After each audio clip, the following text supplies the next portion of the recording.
Los evangelios son un conjunto de relatos que nacen de manos humanas. Comunidades cristianas inmersas en un contexto social, económico y político específico que buscan contar su verdad sobre Jesús. Oh, yes. Por eso, para lograr siquiera acercarnos de mejor manera a la buena nueva de Dios en Jesús, es importante reconocer y comprender los signos y símbolos presentes en cada relato desde esta óptica contextual. Lo importante no es lo que dice el texto, sino la verdad que quiere transmitirnos. Una verdad escrita en una época determinada de la humanidad, pero que la trasciende. Aquí, en Barro Tal Vez, somos buscadores de esa verdad. Aquí comienza un nuevo episodio de Barro Tal Vez, un podcast para volver a la fuente.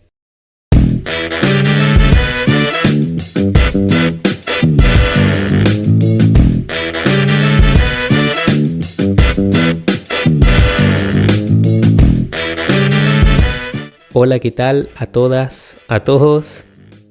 Para quienes no me conozcan, mi nombre es César Tapia Silva y ha pasado un largo tiempo desde esta primera temporada que fue el año pasado. En noviembre, finales de noviembre, principios de diciembre, tuvimos nuestro capítulo final antes de Adviento. Entre medio tuve un viaje a Chile para pasar las fiestas de fin de año con mi familia, juntarme con amigos, disfrutar de buena compañía, claramente. Luego tuve un cambio de casa, con todo lo que implica la novedad y la adaptación. Pero bueno, ya estamos aquí para dar inicio a esta nueva temporada, abrazando un nuevo ciclo litúrgico. El año pasado era el ciclo A, y este año nos toca el ciclo B, que comienza en Adviento. Pero bueno, nosotros hemos querido comenzar coincidiendo con este tiempo de Cuaresma. Así que, sin más preámbulo, encendamos nuestras velas y escuchemos con atención el texto iluminador para este primer domingo de Cuaresma y esta primera semana de Cuaresma, que es Marcos 1, de los versículos 12 al 15. El texto dice así: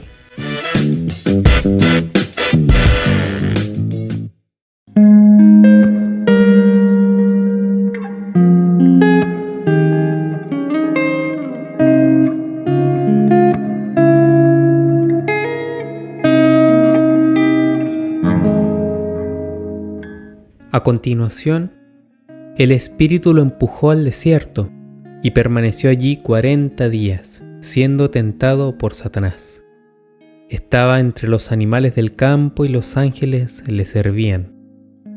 Después que Juan fuese entregado, marchó Jesús a Galilea y proclamaba la buena nueva de Dios. El tiempo se ha cumplido y el reino de Dios ha llegado. Conviértanse y crean en la buena nueva.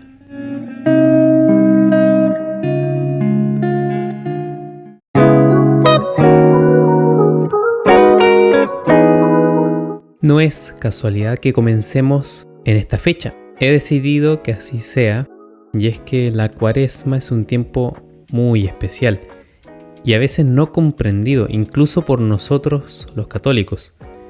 Tenemos muchas imágenes sobre lo que creemos que es la Cuaresma y lamentablemente son imágenes o ideas asociadas a cuestiones de autoflagelación propias de una cultura o una psicología de la autodegradación, un modo en el que el otro no es el centro, sino la propia experiencia desoladora.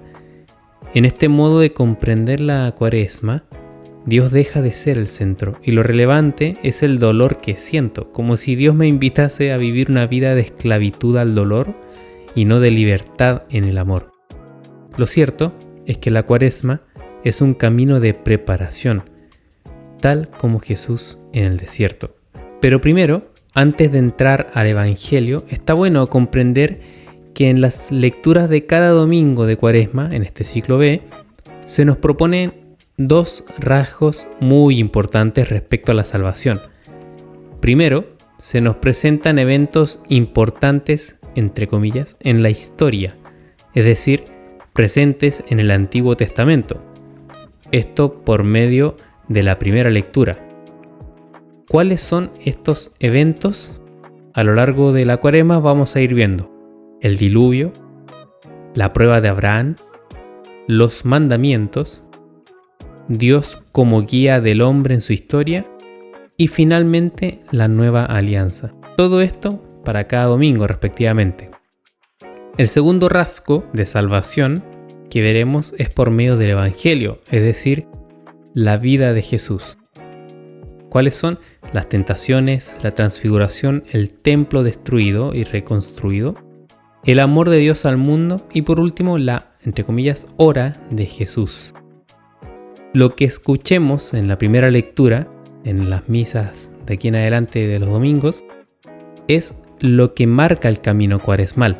Así que ojo con la primera lectura, porque nos ayudará a comprender la segunda lectura y nos ayudará a comprender el Evangelio. Bueno, en la primera lectura de esta misa que fue el día de ayer, el día domingo, tenemos concluida la cuestión del diluvio. Por favor, no es necesario hacer debate sobre si existió o no existió la barca o incluso el mismo Noé. No es ahí donde tenemos que poner nuestro énfasis, porque más importante es la verdad que se nos quiere revelar. La narración sobre el diluvio y la barca ya era conocida por las antiguas civilizaciones mesopotámicas. Quien haya escrito este texto rescata aquel mito mesopotámico, pero cambia ciertos elementos, como por ejemplo el tema del politeísmo, una idea totalmente descartada para justamente avalar una creencia monoteísta. Este texto del Génesis habla de un solo Dios, mientras que el mito mesopotámico habla de varios dioses. Pero bueno, no es un tema que conviene tratar ahora. Lo relevante de este texto del diluvio es presentar la salvación de Noé y su familia en clave de alianza. Entonces el diluvio es el evento que estamos tratando. Dios elige a Noé, lo salva a él y su familia, para que la humanidad entera, aquella destruida por el pecado, y aquí se nos viene el texto de Adán y Eva, pueda tener un nuevo comienzo. Dios elige y salva para que haya un nuevo comienzo, para rectificar el camino o la decisión tomada. Podemos decir entonces que la alianza es el modo con el que Dios se revela a sí mismo. ¿Con qué fin? La salvación. ¿Salvación de qué? Del pecado. ¿Y qué es el pecado? No es fácil el tema porque está viciado también de muchas imágenes desordenadas, así que más adelante lo abordaremos con profundidad. Por ahora les digo que es todo aquello que nos aleja de Dios. Pero bueno, Dios por medio de la alianza elige y salva, ¿sí? Si leen la primera lectura, encontrarán el signo de la alianza que se utiliza en este texto, el arco iris. ¿Por qué? Pasa que los antiguos creían que el arco iris era el rayo lanzado por la divinidad a la tierra para castigar a los hombres. En cambio, para esta cultura monoteísta que relata la alianza de Dios con Noé, cambia el significado y pasa a ser el arco iris símbolo de unidad, de amistad, un símbolo de cercanía entre Dios y su creación. Un bello signo. Asimismo, el diluvio es símbolo de castigo, pero también puede ser leído en clave bautismal, en clave de renovación, tal como aparece en la segunda lectura, la primera carta de Pedro. El agua arrasa con un mundo viejo y corrompido para hacer brotar de allí el mundo nuevo. En el tiempo de las primeras comunidades cristianas existían muchas normas judías, ya las hemos visto el año pasado, que favorecían la purificación, pero eran cuestiones superficiales. Un judío no podía tocar a un hombre de otra comunidad, por ejemplo, un samaritano. Si lo hacía, quedaba impuro. Por ende, debía hacer todo un rito de purificación y el agua era un elemento usado. En el cristianismo, la cuestión cambia. El bautismo se recibe una sola vez y de ahí en más se abre el camino a la salvación plena y definitiva. Para el cristianismo, a diferencia del judaísmo de la época, el bautismo el agua, el diluvio, no es una purificación momentánea, como quien se lava las manos. Es un cambio de estado profundo, un cambio del alma. Por ello es que una vez recibido, no se requiere repetirlo. Porque ese estado de gracia permanece porque Dios actúa en ello. Y Dios permanece.